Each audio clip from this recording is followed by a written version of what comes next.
Sounders TV continues here on Futbol Americas as Cristian Roldan joins the crew here. What do you want from me? Hey, I'm not saying it's a bad thing. It's not my fault you want to talk about DC United and everybody says, who? No need for the shots there. Cristian, great to have you on the show. Great to have you here in person as well. Thank you. Pleasure to be here. So you just got back from a World Cup. Tell us all about it. What was it like?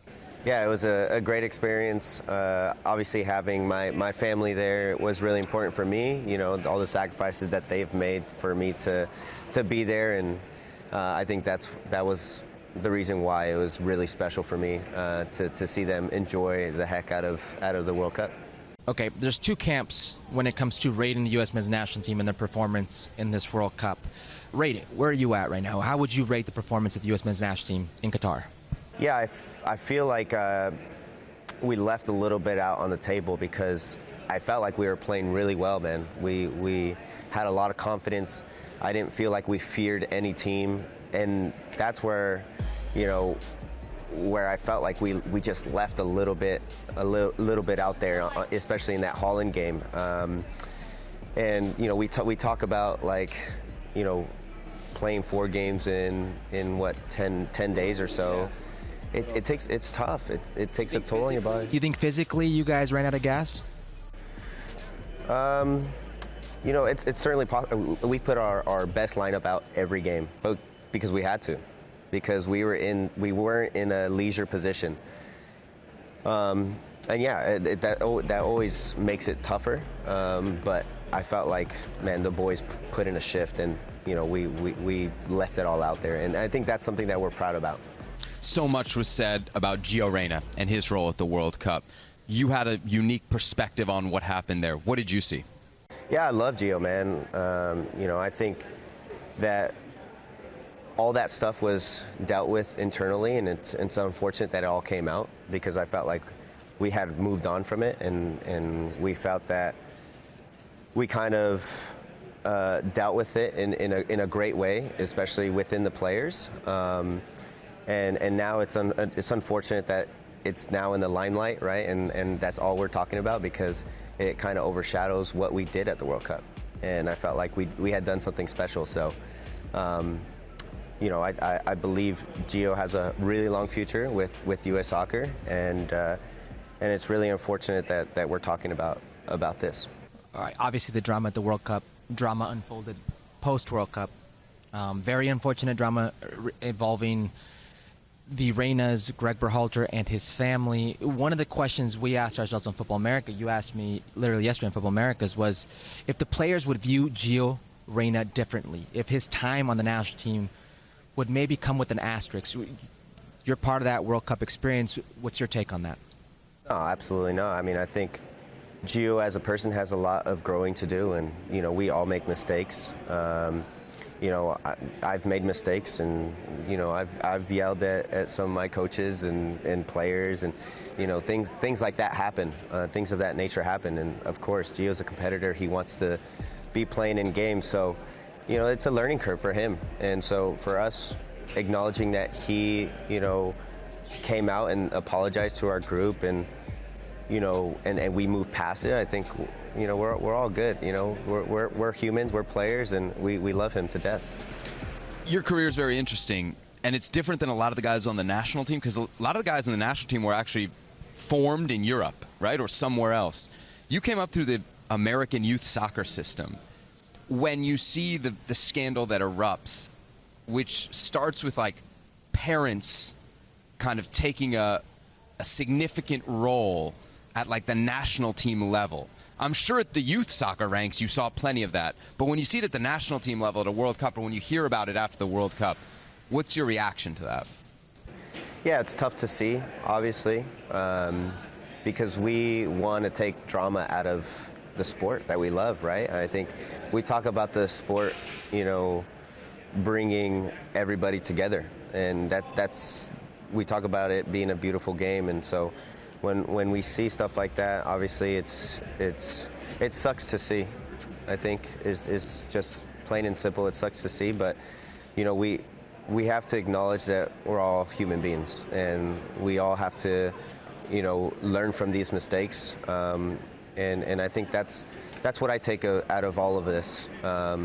You know, we all have to get better, whether it's on the field or off the field, because we're only going to go so far if you know, there's a lot of conflict within ourselves, within our federation, within our country as well. Unless you have one more on that.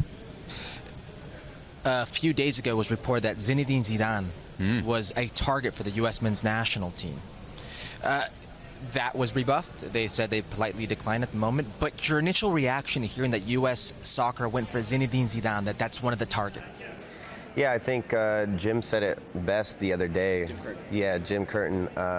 You know, he talked about leaving every stone unturned, right? Not leaving every stone unturned, and I think that was beautifully said, because, you know, whether it's Gregg or whether it's someone else, we have to, you know, we can't rush into a decision, because we have such a unique group of young guys that are going to be playing in their second World Cup in their home country, and it's a special time to be a U.S. soccer fan. And so while we talk about all this drama going on, you know, we gotta, whether it's Gregg or whether it's someone else, we gotta find a great plan going forward, because without a plan, you know, we're not gonna be, you know, we're not gonna do extremely well at the World Cup, because we have all this talent, but we need a plan to move forward with it. Herc, always great to sit down with your former teammate, Cristian Roldan. Yeah. Any big takeaways from the interview? Plenty. I've heard a lot of comments, read a lot of comments from U.S. men's national players at MLS Media Day. Certainly nobody expressed themselves in the way that Cristian Roldan has expressed himself. And Cristian certainly knows the lightning rod he is with the U.S. men's national team base and what this could cause. He's very well spoken. He's one of those team leaders. But the firsthand experience that he witnessed there, and to, I guess, kind of speak for the group and the maturity of the group. You asked me about Gio Reyna, if he'd be accepted. I think this is one of those instances where you could take the player for his word. They all understand how young Gio Reyna is, that he made a mistake, that Gio Reyna owned up to the mistake, but they also understand how unfortunate it is the way that this was leaked, if you want to call it leaked. This was Gregg Berhalter thinking this conversation was in private and using Gio Reyna as an example of why it got leaked. And then he mentioned, and he didn't mince words, how unfortunate it was for the adults in the room to be acting this way. It's the first player we've heard actually express himself this way. Yeah. A couple things stood out to me, Herc. We left a little bit on the table. Yeah. Interesting. Remember, we had all those discussions after the World Cup, like how do we qualify this World Cup? And especially after the Netherlands game, especially with Casey Keller, I remember getting the sense that everybody was kind of sitting on the fence. It was like you got out of the group, round of 16 is enough, and yet there could have been more in this World Cup. And so to hear it from the players, I think is interesting as well. The other thing that he said in that, which we heard echoed from many other guys that we talked to and who were talking on the podium at MLS Media Day, was this idea that the Gio Reyna controversy is overshadowing what they did. And we heard the exact word overshadow. We had DeAndre Yedlin stop by. You're going to hear that interview over the coming weeks. Also heard it from Kellen Acosta, I believe, on the podium at MLS Media Day. So it's clear that the players are very frustrated by this scandal, not just for what it meant during the World Cup, Herc, but for what it's meaning now after the World Cup, taking away the shine from what they think they accomplished. As a footballer, you want to be remembered for what you did on the field, for what you accomplished as a team, not for the scandals off of it. And listen, Richard Jefferson, ex-NBA player, he's here in LA, actually asked me about this. Asked me about this drama. And we got to talking, ex-player to ex-player. Mm-hmm. We were both of the same idea. Every team has drama, crazy amount of drama that you will never hear. And that is the point, for it not to get out. Because when it does, things like this get out. Yes, this is bad, but there are so many things in so many different locker rooms that happen that are on par, if not worse. And I really mean that. The thing is, it got out. So players don't like that. They want to be remembered for what happens on the field. So we didn't just talk with Cristian Roldan about the national team. We talked a lot about the Seattle Sounders and the Club World Cup, of course, Herc, which is coming up as well. So, excuse me, getting choked up here on this edition Can of I Sounders mention something TV. really quick about, we spoke Major League Soccer. Cristian Roldan, pretty soon you see he inked the deal. I hope he doesn't mind me sharing this, and you were there for that. I honestly thought he could have gotten a DP deal with Seattle because Seattle values him that much. Do you remember what he said to us? Yes, very humble, very humble. He doesn't want to be a DP. I said, what do you mean you don't want to be DP? You don't want more money? He understands that him being a DP would take away from an actual DP spot and that it would make Seattle have less money to go out and win, to get quality players to bring him. He wants to win. I thought that was very interesting. Usually footballers don't think like that, and I hope he doesn't mind me sharing that.